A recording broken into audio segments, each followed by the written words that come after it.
நான் ஒரு தடவை சொன்னா 100 தடவை சொன்ன மாதிரி. ஆண்டவன் நல்லவங்களை சோதிப்பான், ஆனால் கைவிட மாட்டான். கெட்டவங்களுக்கு நிறைய கொடுப்பான், ஆனால் கை விட்டுருவான்.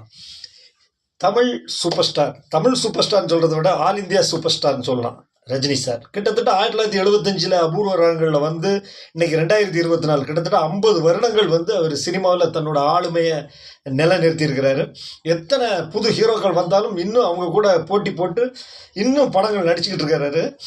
இன்னைக்கு வந்து ரஜினி சாரோட பர்த்டே, 74வது வயசு பர்த்டே. ஆனால் அவர் வயசு தான் 74, ஆனால் அவர் ஒரு 25-30 வயசுக்கு உண்டான ஒரு இளைஞனோட சுறுசுறுப்பு அவருக்கு எப்பவுமே இருக்கும்.